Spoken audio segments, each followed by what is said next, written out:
मधु करण की ओर देखकर बोली, अब मुझे छोड़िए ताकि मैं आपके लिए जल्दी से गुजिया और मठरी बनाकर ले आऊं।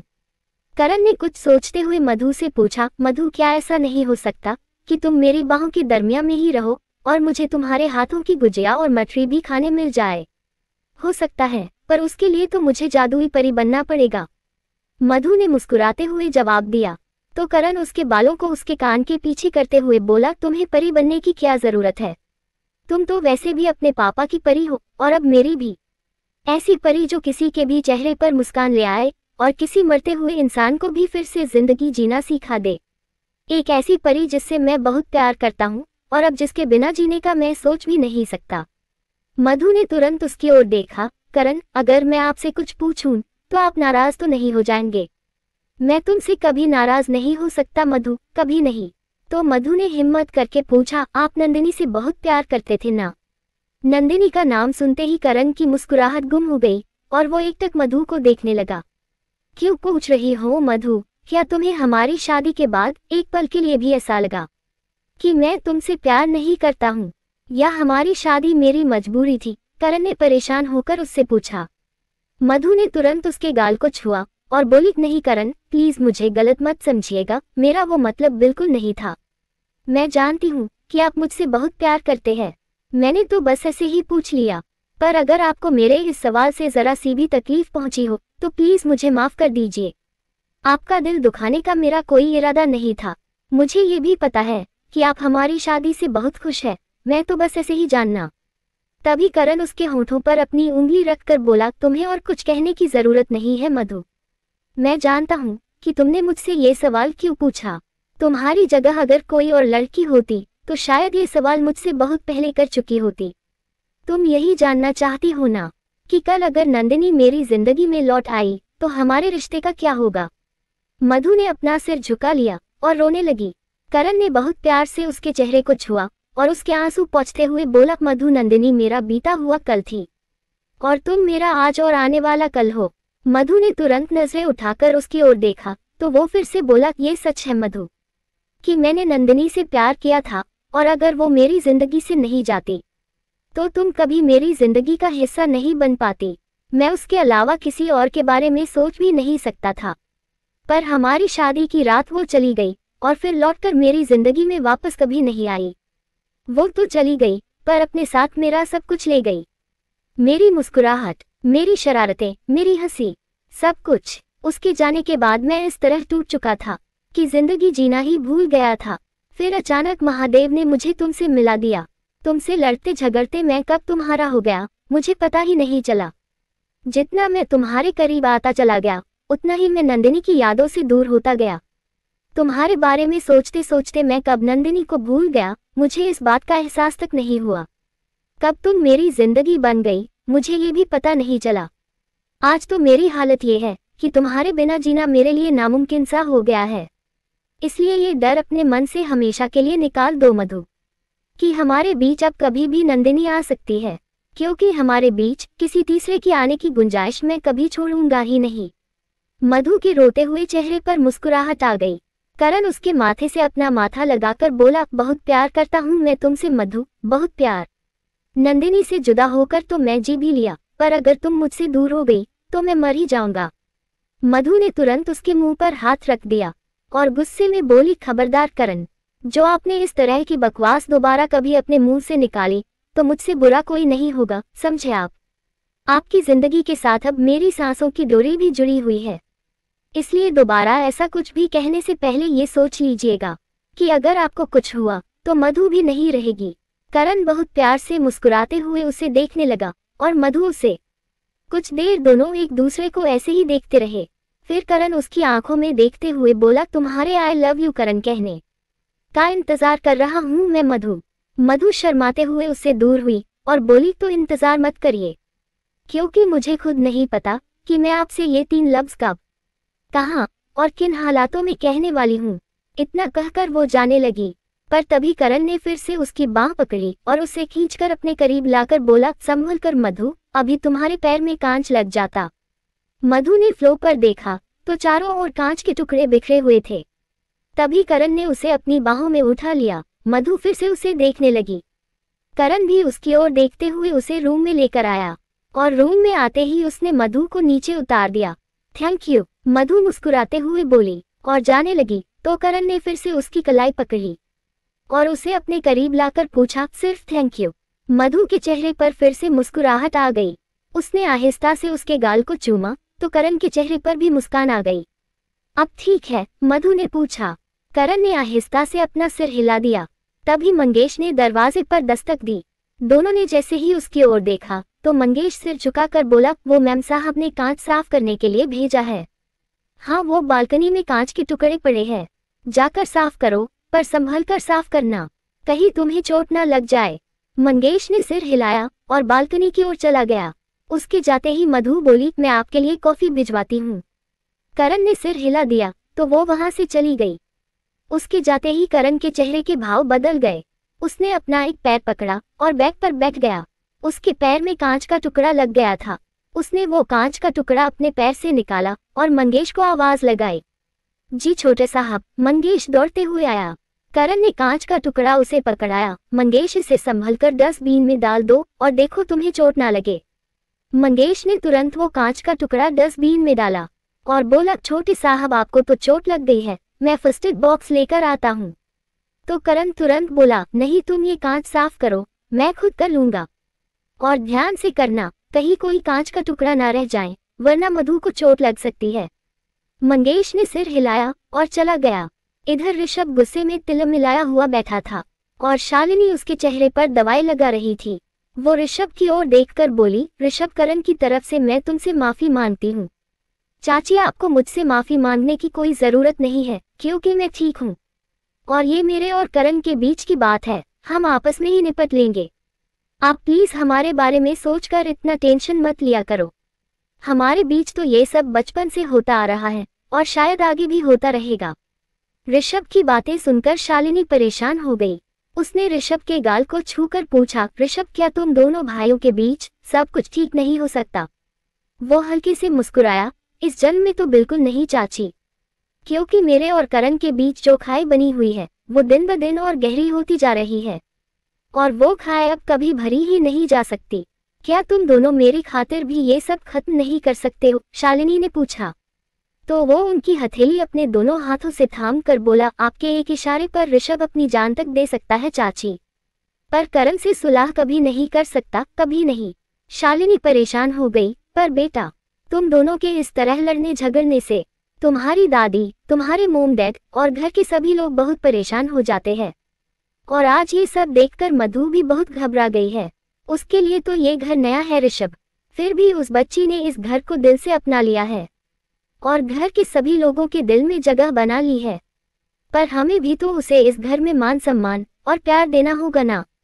तुम दोनों भाइयों की आपस की लड़ाई में मधु क्यों सफर करे? उसकी क्या गलती है इन सब में? उनकी बातें सुनकर ऋषभ मन ही मन बोला, कोई गलती नहीं है चाची, पर मधु को हासिल करना और करण को बर्बाद होते देखना ही मेरी जिंदगी का मकसद है। मधु को करण की बाहों में नहीं देख सकता मैं। पहले करण ने मुझसे मेरा हक छीना और अब मधु से शादी कर ली, पर मधु मेरी जिद बन चुकी है। जब तक मैं उसे करण से हमेशा के लिए दूर नहीं कर देता, मैं चैन से नहीं बैठूंगा।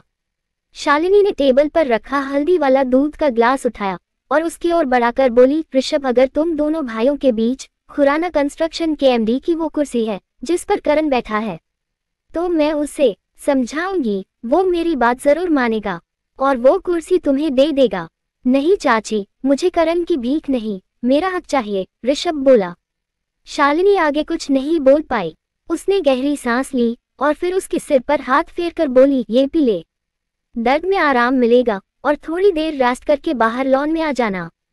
आज होलिका दहन है तो सब नीचे ही है। ऋषभ ने मुस्कुराने की कोशिश करते हुए सिर हिला दिया तो शालिनी ने बहुत प्यार से उसके सिर पर हाथ रखा और चली गई। उनके जाते ही ऋषभ दूध पीते हुए बोला, होली, करण और मधु की शादी के बाद पहली होली। इतना कहकर वो हंसने लगा, पर फिर गुस्से में बोला, कल तुम दोनों की पहली होली को हमेशा के लिए यादगार ना बना दिया तो मेरा नाम भी ऋषभ खुराना नहीं। रंग में भांग डालना तो मेरे बाएं हाथ का खेल है। अब तुम देखो मधु कि कल मैं क्या करता हूँ। उसने अपना ग्लास खत्म किया और उठकर वॉशरूम में चला गया। इधर करण अभी भी जोया के बारे में सोच रहा था। तभी उसके फोन की बेल बज उठी। उसने पास रखे फोन की ओर देखा तो जोया का नंबर देखकर आश्चर्यचकित हो गया। उसने तुरंत फोन उठाकर कॉल रिसीव की। दी, आप ठीक हो? जोया मुस्कुराते हुए बोली, करण हम बिल्कुल ठीक है। आप और हमारी भाभी मधु कैसी है? मैं और मधु बिल्कुल ठीक है दी। बहुत जल्द उसे आपसे मिलवाने लेकर आऊंगा। यकीन करिए वो आपसे मिलकर बहुत खुश होगी। करण मुस्कुराने की कोशिश करते हुए बोला। जोया का उदास चेहरा भी खिल गया। तभी करण फिर से बोला, आपको पता है दी, जब मुझे पहली बार आपके और जीजू के बारे में पता चला था तो मुझे बहुत गुस्सा आया था, क्योंकि वो मेरी बहन के पति है। पर उस रोज इत्तेफाक से जब मैं आपसे मिला तब जिंदगी में पहली बार मुझे यह एहसास हुआ कि सच्चा प्यार क्या होता है, और मेरे दिल में आपके और जीजू के लिए इज्जत बहुत बढ़ गई। बस करिए करण, हमने आपको हमारी तारीफ सुनने के लिए फोन नहीं किया, बल्कि ये पूछने के लिए फोन किया है कि आपने मधु को हमारा भेजा तोहफा दिया या नहीं। जोया ने आहिस्ता आहिस्ता बैग की ओर बढ़ते हुए पूछा। करण ने तुरंत जवाब दिया, नहीं दिया दी। जोया ये सुनकर उदास होकर बेड पर बैठ गई। तो करण फिर से बोला, मैं चाहता हूँ कि आप खुद उसे वो तोहफा अपने हाथों से दे।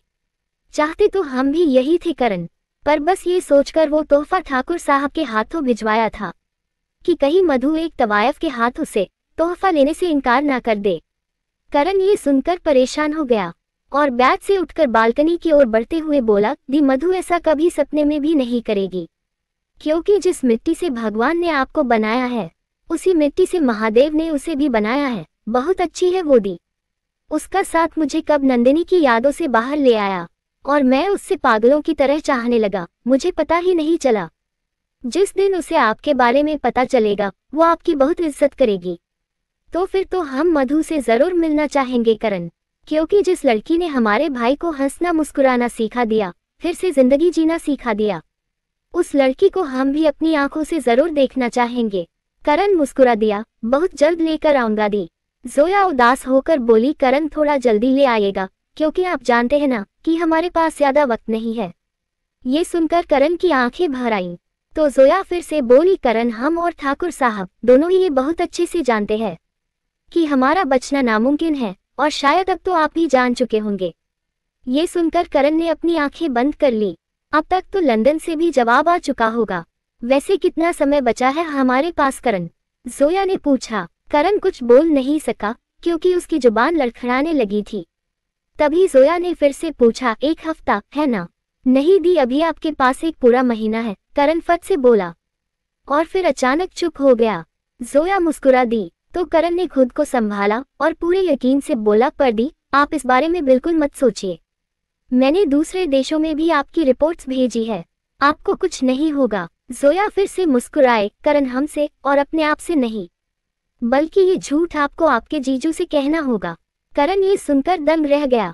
तो जोया फिर से बोली, हम नहीं चाहते करण कि आप उन्हें ये बताएं कि हमारे पास सिर्फ एक महीना है, क्योंकि हम तो एक महीने बाद मरेंगे, पर आपके जीजू ये सच जानकर हर रोज एक नई मौत मरेंगे, और उन्हें कुछ भी हो ये हमें गवारा नहीं है। पर दी, मैं जीजू से झूठ कैसे कहूँगा?